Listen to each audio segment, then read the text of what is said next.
SQL एक बहुत ही important topic हमारी कंप्यूटर लाइन में। जो हमारा एसक्यूएल है ये क्यों काम आता है, किस लिए काम आता है और कैसे काम आता है, सब बात करेंगे। नमस्कार, आपका स्वागत है अचीवर्स कोडी पर और आप देख रहे हैं माई एसक्यूएल सीरीज़ की पहली वीडियो।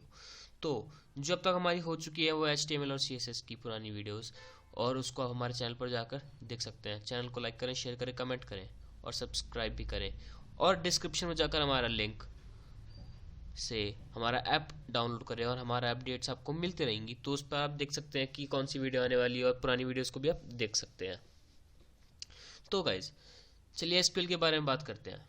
ठीक है, तो जो हमारा एसक्यूएल है उसके बारे में इस वीडियो में बताऊंगा कि एसक्यूएल क्या होता है, मतलब लाइक थ्योरी, क्योंकि मैंने जब HTML शुरू किया था तो उसकी पहली वीडियो मैंने थ्योरी बनाई थी, तो इसकी भी थोड़ी बहुत थ्योरी इस वीडियो में दूंगा। नेक्स्ट वीडियो से हम जो करेंगे उसके प्रैक्टिकल्स करेंगे।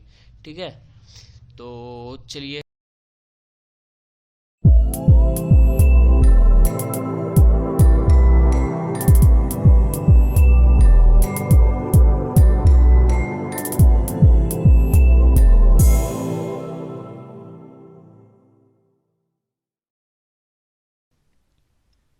तो गाइस एसक्यूएल अब बात करते हैं। तो जो आज की वीडियो होने वाली है कुछ ज़्यादा बड़ी नहीं होने वाली, शॉर्ट ही होने वाली है, क्योंकि इसमें ज़्यादा थ्योरी नहीं है। इसमें एसक्यूएल में पूरा मतलब बस हमारा प्रैक्टिस करने का होता है और कुछ नहीं होता। तो मैं आपको यहाँ पर लिख के बता दूंगा कि क्या चीज़ हो रही है क्या नहीं है। ठीक है, तो देखना ज़रूर। तो एसक्यूएल जो है इसका फुल फॉर्म होता है स्ट्रक्चर्ड क्वेरी लैंग्वेज। क्या होता है?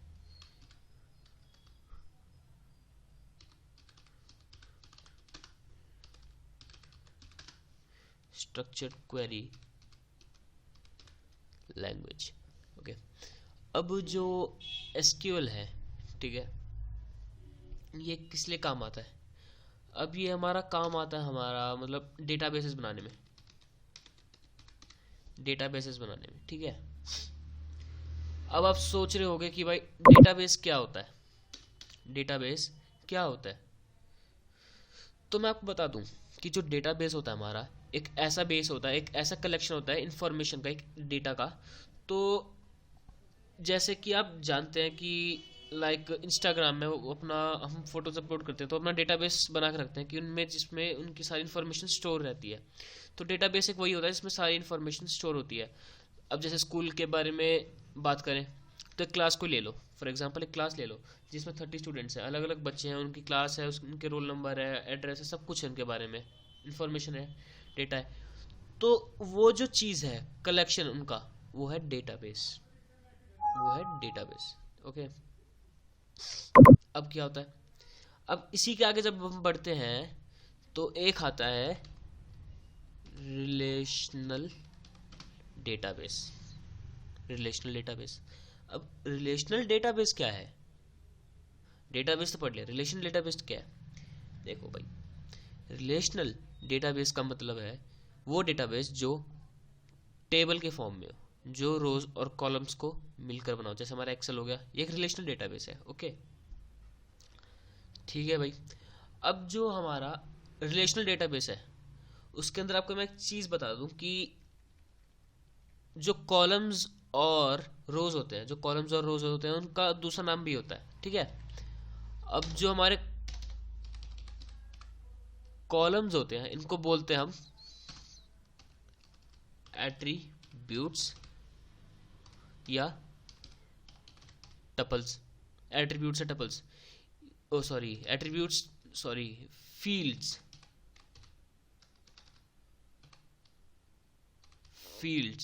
Attributes and fields. एंड जो हमारी रोज होती हैं, रोज, उनको बोलते हैं टपल्स। कॉलम्स को बोलते हैं एट्रीब्यूट्स और फील्ड्स, और रोज को बोलते हैं टपल्स। उनको मिलके हमारा रिलेशन बनता है। रिलेशन मतलब टेबल। ठीक है, अब चलिए आगे बढ़ते हैं। और अब जब आप एसक्यूएल पढ़ रहे होंगे तो उसमें कुछ ऐसी चीज़ों का नाम आएगा, जैसे क्या, वो है कीज के बारे में। कीज, ठीक है, KEYS, जो चाबी होती है ना, कीज, हाँ वही की समझ लो। अब उनमें भी अलग अलग टाइप की कीज आती है। ठीक है, पहली होती है प्राइमरी की, फिर आती है हमारी कैंडिडेट की, प्राइमरी की, कैंडिडेट की एंड फॉरेन की। ठीक है, ठीक है भाई। अब हमने इसके बारे में तो बात कर ली। अब प्राइमरी की क्या होती है? प्राइमरी की एक ऐसी की होती है जो यूनिकली आइडेंटिफाई होती है टेबल में। नहीं समझे? इसकी इंग्लिश में डेफिनेशन देता हूँ। अ की field value that is uniquely identified in a table. Okay, जैसे अब स्टूडेंट्स का हमने टेबल बना रखा है, ठीक है। अब उसके अंदर हमारे नेम्स भी हैं, बच्चों के एडमिशन नंबर भी है, क्लासेस भी हैं, एड्रेस भी है, मोबाइल नंबर भी है, ठीक है, ये है। अब आप सोच रहे होंगे कि मैं क्यों बोल रहा हूँ। अब इसी के अंदर मैं बताने वाला हूँ प्राइमरी की क्या है। अब मैंने बोला प्राइमरी की वो की होती है जो यूनिकली आइडेंटिफाई होती है, ठीक है भाई, जो सबसे सबसे अलग हो वो प्राइमरी की है। तो एक चीज़ बताओ, क्या एक क्लास में दो नाम के बच्चे हो सकते हैं? फॉर एग्जाम्पल जतिन जतिन, दो एक क्लास में बच्चे हो सकते हैं, एक क्लास में दो जतिन नाम के बच्चे हो सकते हैं, तो यूनिक तो कुछ है नहीं, ठीक है। अब जो क्लासेस है, क्लास 12 सब में, फॉर एग्जाम्पल सब में है, तो कुछ यूनिक नहीं है बिल्कुल। एड्रेस, तो सेम एड्रेस के दो बच्चे हो सकते हैं, ठीक है। भाई बहन हो गया तो सेम एड्रेस होगा, भाई बहन हो गया तो सेम मोबाइल नंबर भी होगा, ठीक है। तो जो उनका डिफरेंस हो सकता है वो हो सकता है एडमिशन नंबर, क्योंकि किसी भी स्टूडेंट का एडमिशन नंबर सेम नहीं होता, ठीक है। और किसी भी स्टूडेंट का रोल नंबर सेम नहीं होता, तो रोल नंबर और एडमिशन नंबर उनकी प्राइमरी की बन सकती है, क्योंकि जो चीज़ उन बच्चों को सबसे अलग करे वो होती है प्राइमरी की। ओके, बिल्कुल। अब हो गई हमारी कैंडिडेट की,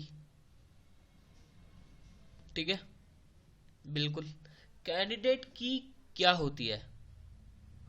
ठीक है, कैंडिडेट की होती है वो की जो प्राइमरी की बन सकती है, जो प्राइमरी की बन सकती है। जैसे हमारी हो गई रोल नंबर हो गया, एडमिशन नंबर हो गया, तो जो हमारा रोल नंबर है वो हमारी प्राइमरी की बन सकता है, और एडमिशन नंबर भी हमारा प्राइमरी की बन सकता है। तो ये जो चीज़ हो गई ये हमारी होगी कैंडिडेट की। और आपको एक चीज़ और बता दूं, एक की और होती है ऑल्टरनेट की, ऑल्टरनेट की, ठीक है। पहले बारी आती है हमारी फॉरेन की भाई। फॉरेन की क्या होती है? फॉरेन की एक ऐसी की होती है, फॉरेन की एक ऐसी की होती है जो एक टेबल से दूसरे टेबल में जाकर दोनों टेबल्स के बीच में रिलेशन बनाती है। नहीं समझे? दोबारा बताता हूँ। एक ऐसी की जो एक टेबल में तो है और वो दूसरे टेबल में जाके रिलेशन बनाएगी। एग्जाम्पल देता हूँ, जैसे एक स्टूडेंट मतलब एक क्लास का वो है टेबल जिसमें उनका एडमिशन नंबर है, ठीक है। एक क्लास का एक, ठीक है, उसमें एडमिशन नंबर है एक बच्चे का, फॉर एग्जांपल 1609 उसका एडमिशन नंबर है एक बच्चे का। अब वहीं पे दूसरा जो टेबल है वो पूरे स्कूल का ले लो हम, एक पूरे स्कूल का। अब पूरे स्कूल में बहुत सारे बच्चे होंगे तो उस बच्चे का भी होगा, वो एडमिशन नंबर उधर प्राइमरी की है, लेकिन दूसरे टेबल में जाके फॉरेन की बन जाएगी, ठीक है जी, बिल्कुल, ये होगी फॉरेन की। अब बारी आती है अल्टरनेट की। अल्टरनेट की वो की होती है जो हमारी प्राइमरी की बन सकती है लेकिन नहीं बनी। एक ऐसे मतलब जो कैंडिडेट की है उनमें से एक प्राइमरी की बन गई, ठीक है, लेकिन जो बाकी कैंडिडेट कीज रह गई वो बन गई अल्टरनेट की। अब तीनों को ना मैं प्राइमरी की, कैंडिडेट की, अल्टरनेट की आप लोगों को एक एग्जांपल देके समझाता हूँ, बहुत बढ़िया एग्जांपल। मैं थोड़ी पॉलिटिक्स में जाऊंगा। तो ये होता है कि हमारे फॉर एग्जांपल 5 लोग हैं जो इलेक्शन में खड़े हुए, ठीक है, सारे कैंडिडेट हैं, कैंडिडेट बिल्कुल, ठीक है। अब उनमें से वो प्राइम मिनिस्टर के उसमें खड़े हैं इलेक्शन में। अब उनमें से एक बन गया प्राइम मिनिस्टर, ठीक है, प्राइमरी की बन गया वो। अब जो बाकी रह गए वो ऑल्टरनेट हो गए, मतलब खड़े 5 कैंडिडेट हैं, खड़े 5 कैंडिडेट हैं, ठीक है। अब उनमें से जो बना, एक प्राइम मिनिस्टर बन गया, और जो बाकी रह गए वो 4 लोग रह गए। तो समझे मैं क्या बोलना चाह रहा हूँ? 5 कैंडिडेट, उसमें से एक प्राइम मिनिस्टर बन गया, और 4 लोग ऐसे रह गए ऑल्टरनेट। ये है तीनों का एग्जाम्पल, मिला के दिया मैंने, समझना। और समझ में आए तो कमेंट करना, मैं दोबारा समझा दूंगा, कोई दिक्कत नहीं है। तो चलिए, अब जो हमारा एसक्यूएल होता है, ये बनाने बनाने वाले बहुत कंपनीज हैं, हमारी बहुत सारी कंपनीज हैं। अब इसको बनाने के लिए मतलब कौन कौन सी कंपनी, जैसे माई एसक्यूएल है, ओरेकल है, ये बनाते हैं एसक्यूएल के सॉफ्टवेयर। तो जो ये जो कंपनीज हैं उनमें सबसे बढ़िया है, सारी बढ़िया है उनमें ओरेकल, क्योंकि वो सारे एसक्यूएल के रूल्स फॉलो करते हैं, ज़्यादातर फॉलो करती है other than the other companies. So वो एक अच्छी सॉफ्टवेयर की कंपनी है फॉर एसक्यूएल। तो जो माई एसक्यूएल है, अब वो क्या है, वो भी एक अलग कंपनी है अदर देन द ओरेकल। सो जो माई एसक्यूएल है वो क्यों बनाई गई थी कंपनी, मैं उसके बारे में थोड़ा बता देता हूँ आप लोगों को। तो जो माई एसक्यूएल है ना, वो जो उसके फाउंडर ने अपनी बेटी के नाम पर रखी कंपनी, जिसका नाम था माई। और जो उसका जो लोगो है कंपनी का, वो है डॉल्फिन, डॉल्फिन, ओके। तो अब आप लोग डाउनलोड कर सकते हैं अपना माई एसक्यूएल, और मैंने तो करा हुआ है, ये रहा। ऐसे होता है, इसमें आपको पासवर्ड डालना पड़ेगा, जैसे मैंने कर दिया तो मेरा खुल गया, ठीक है। यहाँ पे आपको सारा बनाना पड़ता है। ये जो शुरू होगा, ये नेक्स्ट वीडियो में शुरू होगा। तो जो आज की वीडियो है बस यहीं तक होगी, क्योंकि मैंने आपको थोड़ी बहुत, ज़्यादा थ्योरी नहीं होती, मतलब इतनी ही थ्योरी है, बाकी जो होता है वो वीडियो के बीच में होता रहता है। मतलब जैसे मैं आपको कुछ बना रहा हूँ तो आपको जो बीच में आएगा मैं समझाता भी रहूँगा साथ में। जो स्टार्टिंग की थ्योरी होती है कीज़ वगैरह के बारे में, तो वो आपको अभी बता दी मैंने, और जो बाकी की जो होंगी वो वीडियोस के बीच में बताता ही रहूँगा। तो गाइस, आज के लिए बस इतना ही। जय हिंद, जय भारत।